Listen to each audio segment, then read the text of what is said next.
Friends ఈ వీడియోలో మనం 20,000 బడ్జెట్ నుంచి 30,000 బడ్జెట్లో ఏ మొబైల్ కొనాలి అనే దాని గురించి మాట్లాడదాం. సో ప్రోస్ అండ్ కాన్స్ అనేవి మొత్తం చెప్తాను. సో ఫస్ట్ మొబైల్ గురించి మాట్లాడినట్టు అంటే 20,000 దగ్గర స్టార్ట్ చేద్దాం. దానిలో ఐక్యూ వాళ్ళ Z9S అని దొరుకుద్ది.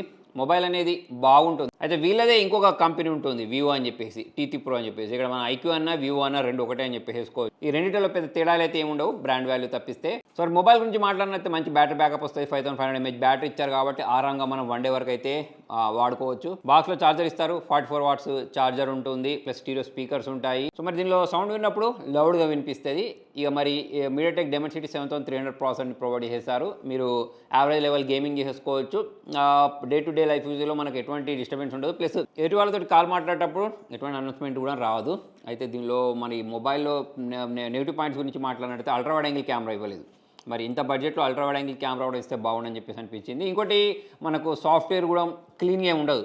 కొన్ని యాప్స్ని మనమే మాన్యువల్గా అన్ఇన్స్టాల్ చేయాల్సి వస్తుంది. సో ఇదైతే గుర్తుపెట్టేసుకోండి. స్లిమ్ ఉండే ఫోన్ కావాలి అనుకుంటే దీని వైపు చూడవచ్చు.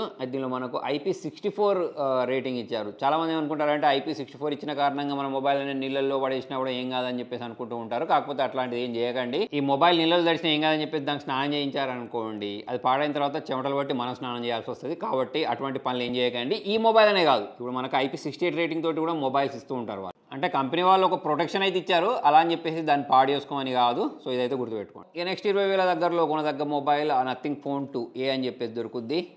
మొబైల్ ఒక ప్రత్యేకత ఏంటి అంటే సాఫ్ట్వేర్ సూపర్గా ఉంటుంది. అప్డేట్స్ అనేవి రెగ్యులర్గా వస్తూ ఉంటాయి. ఏ చిన్న లోపం వచ్చినా ఫాస్ట్గా ఫిక్స్ చేస్తూ ఉంటారు. ఇక్కడైతే వీళ్ళని మెచ్చుకోవచ్చు. కెమెరా పరంగా చూసుకున్నా, లేకపోతే చాలామందికి దీని డిజైన్ నచ్చొచ్చు నచ్చకపోవచ్చు. నచ్చే దాంట్లోనే పెడుతున్నాను నేను. ఒకవేళ మీరు అందరికంటే కొంచెం వేరేలాగా కనిపించే ఫోన్ కావాలనుకున్నా సరే ఈ మొబైల్ అనేది బాగానే అనిపిస్తుంది. 3+4 years సాఫ్ట్వేర్ అప్డేట్స్ ఇస్తూ ఉంటారు. అయితే మరి నచ్చని విషయాల గురించి మాట్లాడినట్టయితే బ్యాక్ సైడ్ ప్లాస్టిక్ బ్యాక్ ఇచ్చారు.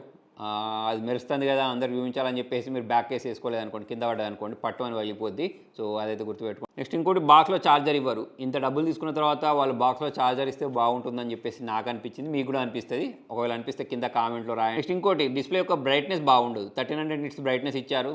ఇప్పుడు మధ్యకాలంలో 20,000 కంటే ఎక్కువ డబ్బులు పెట్టిన తర్వాత మనకు మంచి బ్రైట్నెస్ ఉండే మొబైల్ కావాలి అంటే ఇది వేస్ట్ అని కాదు, యావరేజ్ ఉంటుంది. 5200 mAh బ్యాటరీ, మీడియాటెక్ డైమెన్సిటీ 7200 వాళ్ళకి సంబంధించిన కస్టమైజ్ ప్రాసెసర్ ఒకటి పెట్టారు.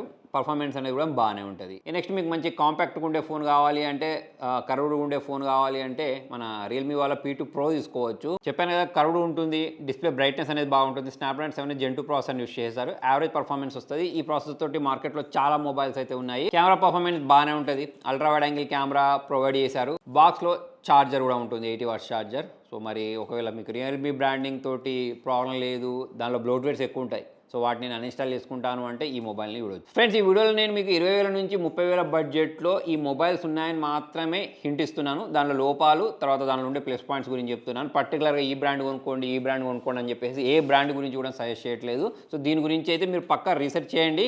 మీకు ఇంకా అర్థం కాలేదనుకోండి, ఆల్రెడీ మీరు ఒక మొబైల్ కొనుక్కునేటప్పుడు ఎటువంటి విషయాలు చూడాలి అనే దాని గురించి ఒక వీడియో చేశాను. ఆ వీడియో చూస్తే మీకు ఇంకా క్లియర్ కట్గా అర్థం అవుద్ది. సో ఆ వీడియో కూడా నేను డిస్క్రిప్షన్లో లింక్ ప్రొవైడ్ చేస్తాను, ఆ వీడియోని కూడా చూడండి. ఈ చైనా మొబైల్ అన్నీ వద్దు, ఇండియన్ మొబైలే ముద్దు అనుకునే వాళ్ళు ఏం చేయొచ్చు అంటే లావా అగ్ని 3 కొనుక్కోవచ్చు. ప్రత్యేకత ఏంటి అని అంటే 2 డిస్ప్లేలు ఇచ్చారు. ముందు ఒక డిస్ప్లే, బ్యాక్ సైడ్ ఒక డిస్ప్లే ఇచ్చారు. అంటే 22,000 24,000 ఆ ప్రైజింగ్లో మనకు ఒక మొబైల్ కావాలి అంటే, అది కూడా ఇండియన్ బ్రాండింగ్ మొబైల్ కావాలంటే తీసుకోవచ్చు. సో ఇందులో మనకు ఎన్ని రకాల ఫీచర్స్ అయితే కావాలో అన్ని రకాల ఫీచర్స్ ఇచ్చారు. కాకపోతే దెబ్బ తినేది ఎక్కడ అంటే లావా బ్రాండింగ్ దగ్గరనే. చాలామంది లావా మొబైల్ అన్న వెంటనే బ్యాక్ స్టెప్స్ వేస్తారు. అందరం చెప్పట్లేదు, చాలామంది. ఎందుకు అనంటే మనకు ఈ చైనా కంపెనీ వాళ్ళతో పోల్చుకున్నట్టయితే ఆఫ్టర్ సేల్ సర్వీస్ అయినా కానివ్వండి, సాఫ్ట్వేర్ అప్డేట్స్ అయినా కానివ్వండి, నెక్స్ట్ కెమెరా గురించి మాట్లాడినట్టయితే కెమెరా పరంగా కూడా లావా వాళ్ళు ఇంకా చాలా ఇంప్రూవ్ అవ్వాల్సి ఉంటుంది. సో అదొక్కటి వీళ్ళు దృష్టిలో పెట్టుకోవాలి. కాకపోతే అడ్వాంటేజెస్ లేవా అంటే చాలా మంచి విషయాలు దీనిలో వీళ్ళు తక్కువ బడ్జెట్లోనే ప్రొవైడ్ చేశారు. నేను ఇంతకుముందు చెప్పినట్టు డ్యూయల్ డిస్ప్లేని ప్రొవైడ్ చేస్తారు తక్కువ ప్రైజింగ్లో,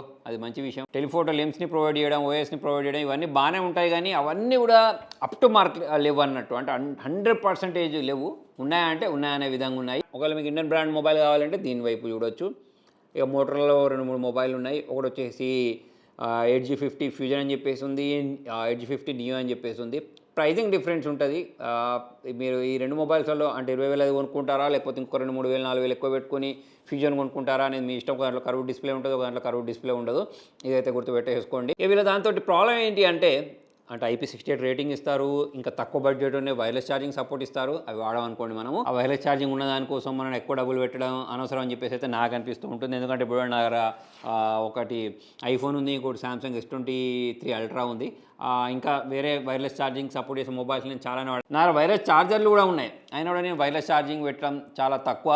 దానికి రీజన్ ఏంటి అంటే అంత ఫాస్ట్గా ఛార్జ్ కావు. ఎక్కువ ఫాస్ట్గా ఛార్జ్ చేసేవి కూడా ఉంటాయి, కాకపోతే ఎక్కువ డబ్బులు పెట్టాల్సి వస్తుంది. కాబట్టి సపరేట్గా ఏం చేస్తామంటే మనం ఇలా కేబుల్ తోటి కనెక్ట్ చేసుకొని ఛార్జ్ చేసుకుంటూ ఉంటాం కాదు, నేనైతే అలా ఉంటాను. మరి మీరు ఉంటారా లేదా కూడా కింద కామెంట్లో రాయొచ్చు. ఈ మోటోలా మొబైల్స్ గురించి మాట్లాడినట్టయితే లైట్ వెయిట్గా ఉంటాయి, అలానే లైట్గా అప్డేట్స్ ఇస్తూ ఉంటాయి. అప్పుడోసారి అట్లా లైట్గా అప్డేట్స్ ఇస్తూ ఉంటాయి. వీళ్ళు చెప్తారు 3 years మేజర్ అప్డేట్స్ ఇస్తాం, 4 years పాటు సెక్యూరిటీ ప్యాచ్ అప్డేట్స్ ఇస్తామంటారు, కానీ తొక్కిస్తారు. అంత ఫాస్ట్గా అయితే ఏమి ఇయ్యరు. అడపదడప అప్పుడు అప్డేట్ ప్రొవైడ్ చేస్తూ ఉంటారు. ఇక మేజర్ అప్డేట్ గురించి మాట్లాడినట్టయితే ఇక మనం అప్పటిదాకా మొబైల్ పడేసి కొత్త మొబైల్ కొనుక్కుంటాం.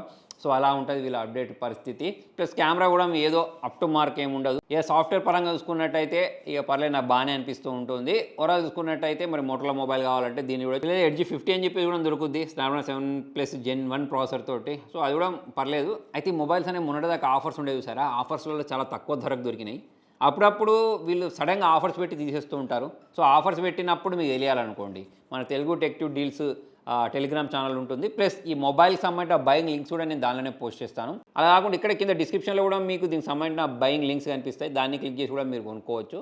దాని తర్వాత పోకో బ్రాండింగ్లో కూడా 2 మొబైల్స్ ఉన్నాయి, Poco X6 Pro, Poco F6 అని చెప్పేసి. పోకో X6 Pro గురించి మాట్లాడినట్టయితే నాకైతే ఆల్రౌండర్ మొబైల్ లాగా అనిపిస్తుంది. కాకపోతే ఒక్క విషయం తప్పిస్తుంది, ఏంటంటే ట్రస్ట్ ఇష్యూ. ఈ మొబైల్ కొనుక్కున్న తర్వాత పాడైపోయింది అనుకోండి, ఇక మీరు కింద కామెంట్లో వేసుకుంటూ ఉంటారు. కాబట్టి ఈ మొబైల్ని ఇక ఎట్ యువర్ ఓన్ రిస్క్ మీరు తీసుకోండి. ఇదే కాదు, మనకు OnePlus మొబైల్స్ కూడా ఉంటాయి. OnePlusలో కూడా మనకు OnePlus Nord 4 అని చెప్పేసి ఒక మొబైల్ దొరుకుతుంది, OnePlus Nord CE4 అని చెప్పేసి మొబైల్ దొరుకుతుంది. OnePlus Nord 4 గురించి మాట్లాడినట్టయితే దీన్ని రికమెండ్ చేయొచ్చు, చాలా మంచి mobile. Actually Poco X6 Pro గురించి మాట్లాడతాను కదా, దీని గురించి దాని గురించి మాట్లాడదాం. పోకో X6 Pro గురించి మాట్లాడినట్టయితే మీరైతే Dimensity 8300 ప్రాసెసర్ ప్రొవైడ్ చేశారు. మీరు గేమింగ్ చేసుకుంటారా, లేకపోతే మల్టీ టాస్కింగ్ చేసుకుంటారా, అటువంటి విషయాలలో మీరు ఎటువంటి ఇబ్బంది పడరు. డిస్ప్లే కూడా బాగుంటుంది, IR బ్లాస్టర్ ఉంటుంది, ఫాస్ట్ ఛార్జింగ్ సపోర్ట్ ఉంటుంది, బాక్స్లో ఛార్జర్ ప్రొవైడ్ చేస్తారు. ఇవన్నీ మంచి విషయాలే. కాకపోతే మొబైల్లో చెప్పాను కదా ట్రస్ట్ ఇష్యూ ఉంది, మదర్ బోర్డ్ ఇష్యూస్ వస్తాయని చెప్పేసి. సో కాబట్టి ఎట్ యువర్ ఓన్ రిస్క్ మీరు దీన్ని తీసుకోవచ్చు. కెమెరా పర్ఫార్మెన్స్ కూడా అంత అప్ టు మార్క్ ఏమి ఉండదు. అలానే వీళ్ళ దాంట్లోనే పోకో F6 అని చెప్పేసి ఒక మొబైల్ ఉంటుంది. ఒకవేళ మీరు గేమింగ్ కోసమే ఒక మొబైల్ కావాలి, కెమెరా యావరేజ్ ఉన్నా పర్లేదు అనుకునే వాళ్ళైతే ఈ మొబైల్ వైపు వెళ్ళదు. అయితే ఇంతకుముందు చెప్పుకుంటూ ఆపాను కదా, OnePlus Nord 4 అని చెప్పేసి దొరుకుతుంది. 5500 mAh బ్యాటరీ ఉంటుంది, 100 watts ఛార్జింగ్ ఉంటుంది, మంచి డిస్ప్లే ఉంటుంది, బ్రాండ్ వాల్యూ ఉంటుంది. ఒకప్పుడు బ్రాండ్ వాల్యూ బాగుండే, ఇప్పుడు కొంచెం తగ్గింది. దానికి రీజన్ ఏంటి అంటే వీళ్ళు అప్డేట్స్ ఇస్తారు, అప్డేట్ చేసుకున్న వెంటనే మొబైల్లో గ్రీన్ లైన్ ఇష్యూస్ వస్తున్నాయని చెప్పేసి చాలామంది కంప్లైంట్ ఇస్తున్నారు. మరి అందరి మొబైల్లో జరగకపోవచ్చు, కాకపోతే అదృష్టం మంచిగా లేదనుకోండి, అటు పన్ను తిన్న పన్నీరు గుద్దట చూసినావా. సో అట్లాంటిదే మనకు కూడా ఎదురే అవకాశాలు ఉన్నాయి. కాబట్టి ఈ మొబైల్ కూడా ఎట్ యువర్ ఓన్ రిస్క్ కొనుక్కోవచ్చు. స్నాప్డ్రాగన్ 7 Gen 3 ప్రాసెసర్ని యూస్ చేశారు. 1.5K డిస్ప్లే ఉంటుంది, డిస్ప్లే బ్రైట్నెస్ అనేది బాగుంటుంది, అవుట్డోర్లో ఇండోర్లో వాడుకోవచ్చు. కెమెరా పర్ఫార్మెన్స్ కూడా బాగుంటుంది, సాఫ్ట్వేర్ ఎక్స్పీరియన్స్ కూడా బాగుంటుంది. చెప్పాను కదా గ్రీన్ లైన్ అదొకటైతే ఉంటుంది. నెక్స్ట్ ఇంకోటి రియల్మీ వాళ్ళ రియల్మీ GT60 ఉంటుంది. నాకు ఒకవేళ OnePlus వద్దు అనుకుంటే ఇది కొనుక్కోవచ్చు. కాకపోతే GT60 అనేది OnePlus Nord 4 అంత కెమెరా పర్ఫార్మెన్స్ ఇవ్వకపోయినా సరే బాగానే ఉంటుంది. ప్లస్ డిజైన్ కూడా కొంచెం నాకు ఓల్డ్ కనిపిస్తూ ఉంటుంది. కెమెరా పర్ఫార్మెన్స్ యావరేజ్ ఉంటుంది, 5500 mAh బ్యాటరీ ఉంటుంది, ఫాస్ట్ ఛార్జింగ్ సపోర్ట్ ఉంటుంది, 120 watts. సో ఆ విధంగా చూసుకున్నట్టయితే మనకు 30,000 లో బడ్జెట్లో ఇది కూడా మంచి మొబైలే. నాకు మంచి కెమెరా సెంట్రిక్ ఫోన్ కావాలి అంటే రియల్మీ వాళ్ళ 12 Pro Plus మొబైల్ కొనుక్కోవచ్చు. దీన్ని మొన్నటిదాకా ఆఫర్లు నడిచినప్పుడు మొబైల్ అనేవి అన్నీ తక్కువ ధర దొరికాయి, చెప్పాను కదా. ఇప్పుడైతే కొంచెం రేట్ అటు ఇటు ఉండొచ్చు. అయితే మీకు 20,000 నుంచి 30,000 మధ్యలో అయితే దొరుకుతాయి. స్నాప్డ్రాగన్ 7 Gen 2 ఉంటుంది, 5500 mAh బ్యాటరీ ఉంటుంది. కాకపోతే దీనిలో వీళ్ళు యూజ్ చేసిన టెలిఫోటో లెన్స్ కారణంగా, వాళ్ళ కెమెరా పర్ఫార్మెన్స్ కారణంగా, ఆప్టిమైజేషన్ కారణంగా మొబైల్లో ఫొటోస్ అయితే బాగొస్తాయి. మనకు ఈ బడ్జెట్లో ఒక మంచి కెమెరా సెంట్రిక్ ఫోన్ కావాలంటే దీన్ని కొనుక్కోవచ్చు. ఇంకొంచెం మీరు బడ్జెట్ ఎక్కువ పెంచుకుంటారంటే ఒక 2 మొబైల్ ఉన్నాయి. ఒకటి వచ్చేసి T3 Ultra వివో వాళ్ళది, బాగుంది మొబైల్. మీరైతే Dimensity 9200+ ప్రాసెసర్ని యూస్ చేశారు. పర్ఫార్మెన్స్ బాగుంటుంది, కెమెరా పర్ఫార్మెన్స్ బాగుంటుంది, ఫాస్ట్ ఛార్జింగ్ ఉంటుంది, మంచి బ్యాటరీ బ్యాకప్ వస్తుంది, IP68 రేటింగ్ కూడా ఉంటుంది. సో ఓవరాల్గా మీకు వివో బ్రాండింగ్ తోటి ప్రాబ్లం లేదు అనుకుంటే ఈ మొబైల్ని కొనుక్కోవచ్చు. ఇంకోటి OnePlus 11R అని చెప్పేసి ఉంది. దీనిలో కూడా చాలా మంచి విషయాలు ఉన్నాయి. స్నాప్డ్రాగన్ 8+ Gen 1 ప్రాసెసర్ ఉంటుంది. పర్ఫార్మెన్స్ పరంగా, కెమెరా పరంగా, డిస్ప్లే పరంగా, సాఫ్ట్వేర్ పరంగా అన్నీ బాగానే ఉంటాయి. బాగాలేంది ఏంటంటే ఒకటి, మనకి మొబైల్ అనేది ఓల్డ్ మొబైల్, 1 సంవత్సరం పాత మొబైల్. ఈ అప్డేట్ చేసుకున్న తర్వాత మీ మొబైల్లో గ్రీన్ లైన్ ఇష్యూస్ రావచ్చు, రాకపోవచ్చు, ఇక దేవుడు తెలుసు. కానీ మొత్తానికైతే ఈ మొబైల్ తోటి ఆ ప్రాబ్లం అయితే ఉంటుంది. ఫ్రెండ్స్, ఈ మొబైల్సే కాకుండా ఇంకా ఏమైనా మొబైల్స్ని మిస్ చేసి ఉంటే కింద కామెంట్లో రాయండి. ప్లస్ ఎప్పుడైనా సరే ఎవరైనా మొబైల్ సజెస్ట్ చేశారంటే బ్లైండ్గా కొనుక్కోకండి. గూగుల్లోకి వెళ్ళి నేను ఆల్రెడీ చెప్పాను ఏమేమి చేయాలనేది. ఫస్ట్ ఆ స్టెప్స్ని ఫాలో అవ్వండి. డిస్క్రిప్షన్లో ఉన్న లింక్లో ఉన్న వీడియోని చూస్తే మీకు అర్థమైపోద్ది ఏం స్టెప్స్ ఫాలో అవ్వాలనేది. ఎప్పుడైనా సరే సొంత రీసెర్చ్ చేసి అప్పుడు మాత్రమే మొబైల్ కొనుక్కోండి. Thank you.